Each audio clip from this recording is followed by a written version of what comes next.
Hi, I'm Joyce Crawford. On March 1st, 1949, I was born Joyce Carol Burton to Victor and Vivian Burton. I joined an older brother, Howard, and we lived outside the little southern town of Hawthorne, Florida. We were always faithful in attending church, and most of our extended family attended the same little church we did. In fact, I remember the first Bible verse Granny B taught me in Sunday school when I was a 4-year-old. What time I am afraid, I will trust in thee. Psalms 56:3. I am big-hearted, deeply emotional, trusting, and I fear rejection. I am disgustingly indecisive, a dreamer, endlessly artistic, and creative. I am interested in people. Where did they come from? How did they get here? What sacrifices did they have to make? I can be elusive and mysterious, which makes me feel invisible. I love to socialize, but I also need to find quiet time to recharge.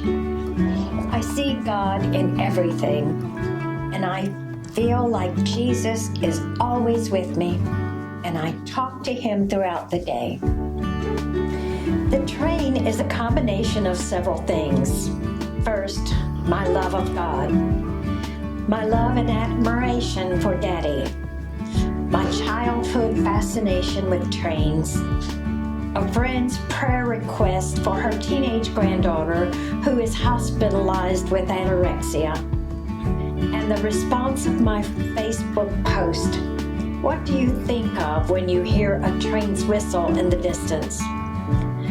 Both Daddy and his brother, Uncle John, were wounded in World War II.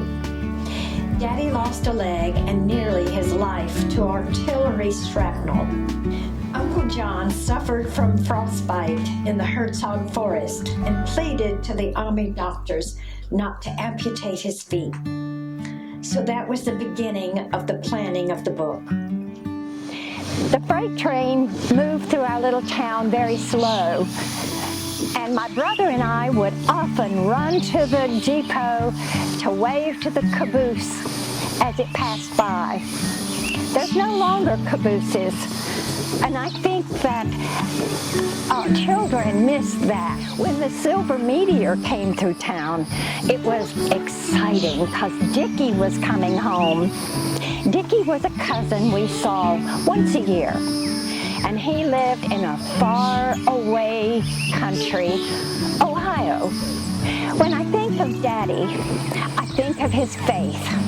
He was a World War II Army veteran, wounded in battle. He almost lost his life, and he did lose his leg.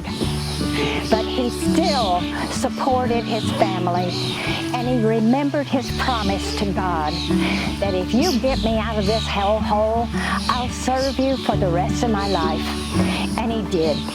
In planning the book, I sent a post to my Facebook friends and asked them, what do you think of when you hear the train in the distance? And I got many answers, but the one that really spoke to me was a friend said, sadness, hurt, fear, a little anger. That's how I created Rachel. Rachel was an abused wife and a mother of 2 little children, and God sent her to Sam. Daddy was the inspiration to Sam. Like Daddy, Sam depended on God. His faith was great. His love was great. I remember in one part of the book, Sam took little Joelle. She might have been 5. He took her to the back of the house. Well, she knew that when you go to the back of the house, you're in trouble. And they walked a while, and she tried to talk about this and that, but nothing helped. She was so nervous. And And then Sam said, well, I guess that about does it. And he turned around and they walked back to the house. Daddy did that exact same thing to my son. And he still remembers that lesson. When Sam was at the Porter's cottage next to the railroad track, he would hear the train's whistle. God was the embodiment of the train. And Sam listened, and he spoke to the train. He spoke to God, and God spoke back to him. Sam is in the hospital with Kayla. She's dying from anorexia. Rachel is there with him, and she's humming and singing. And Sam calls out to God and said, God, strengthen my heart and help me to sing. How do I say thanks for the things you have done for me? Things so undeserved, but you gave your love to me. Voices of a million angels could not express my gratitude. The first time the angels appeared to Kayla didn't know. She was unconscious beside the railroad tracks when Sam found her. But the angel Courage was standing beside Kayla, and Sam was there, and she said, Sam, it's a girl. What do we do? And Sam picked up Kayla. Her body was just a bag of bones, and took her home to his house. Do I believe in angels? I certainly do. Have I ever seen an angel? Not that I can remember, but I know that angels are all about me. When I'm driving down the road and I lose my train of thought, I know the angels are directing me. When you feel like you want to give up, look up, literally, and see all that God has created. It's wonderful, it's breathtaking. And the fact that He is still in control speaks to His power and His love. So always look up to God. How do I convince non-Christians to read my book? Short answer is I don't. God will do that. God moves people in strange ways. He draws you to Him. And when you feel that you're in great conflict, God could be speaking and drawing you. I hope you will read my book because it has life-changing stories. There's not a lot of Christian jargon or holier than thou. It's just my love for God and God's love for me.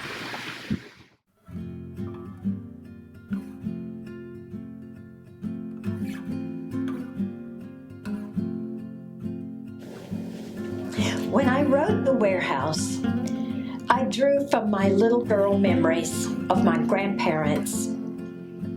I hope I have done them credit because they were wonderful pioneer men and women who lived their faith. Leo Bates and Fred Wilkins are Katie's great-great-grandpas. The story actually revolves around her. In the book, I brought these God-fearing men and their wives together to establish the community of Gracetown, Florida, and to build the storehouse, later known as the warehouse. The story follows Leo Bates as a boy in the virgin forest of Florida Territory. Leo's faith and maturity are tested when his father dies from a horrible death by rattlesnake bite. However, his faith in God, scripture, and words of hymns guide Leo through every trial. Fred Wilkins' story begins during the Civil War when he ran away from home to become a drummer boy. The story follows him back home to the hills of Missouri. As a young teenager, he lives through tragedy and calamity, but as Fred's faith carries him through. He finally ends up in Florida with his Choctaw wife, where they settle and create a bond with Leo and Jake. The second half of the book is dedicated to Katie, beginning with her parents and grandmother, and her life at the warehouse, surrounded by Daddy G, love and protection. Later in the second part, the book focuses on the citizens of Graceton and how Daddy G gives gifts and blessings. As each citizen receives a gift perfectly suited to them, their life is impacted. Katie yearns for a gift, but not until she experiences a near-death event does she understand the wonderful gift she has already received.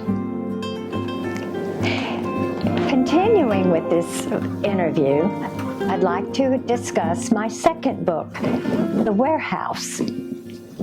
The idea for The Warehouse came to me through an allegory I heard from the pulpit when I was a teenager about the saddest place in heaven. And I thought, how can there be a sad place in heaven? Well, it's a wonderful story, a good lesson, and an inspiration. So that was the beginning of how I wrote the book. Katie is the main character of The Warehouse. She loves to spend as much time as possible there because Daddy G is at the warehouse. He's loving and kind. He listens to her, constant chatter. And he has the most wonderful gifts in the warehouse. And she wants a gift. She wants her own gift. And he tells Katie, you have a gift. You just don't know it yet. My inspiration in writing this book, The Warehouse, like I said, was the allegory. But when I wrote about Katie at the warehouse, it was such a short little book, not even a short story. So I had to create Katie a heritage. And I drew from my own experiences. I love this book because of the people in it and the activities. All of the activities are personal. When it talks about the cane grinding at Thanksgiving time, I rode the mule. When it talks about dinner on the ground, I was there. When it talks about one of the fathers being bitten by a huge rattlesnake, that actually happened to a great aunt of mine. So this is my story, my people, my book, but it is all to give God the glory. The overall theme and tone of the book is God's love. God's love and blessings, how he takes care of us. And there's so many blessings that we don't even know what they are. But God does, and he always has the perfect blessing for us. Leo Bates in the book is my maternal grandfather. When John got here, he found Leo, and they became best friends. They were Christian men. Their faith was strong, and they taught their faith and love of God to their children. Jake Kelly in the book was already in the territory of Florida. Florida was a wilderness. And he homesteaded, and then his home burned down. When he was searching for a new home site, he came upon Leo and Susan, and they had biscuits and coffee together. And they read the Word, they read Scripture, and they prayed, and they became good friends. Yes, of course, this book is relatable to anyone who reads it, because we all suffer through heartache and trouble and fear. It might not be the same for everyone, but we do have these same emotions. And when we strive for help, we look for God. How can my book challenge your spirituality? Throughout the book, I have inserted scripture that fits the story, or songs that also fits the story and the emotion. For example, when Leo buried his mother, it was in a pine forest, and came to mind whispering hope. Because when you hear the wind blowing through the pine trees, I think that they're whispering and reaching their branches up to God, whispering hope. There are other scriptures that fit, that encourage, that help to heal your soul. So I hope that this will inspire you. Friends, I hope you'll purchase my books, The Train and The Warehouse, from Amazon or Barnes & Nobles. And I'd like to thank EC Publishing for making this video possible. This is Joyce Crawford, the author of The Train and The Warehouse. Thank you so much for watching this video, and God bless you all.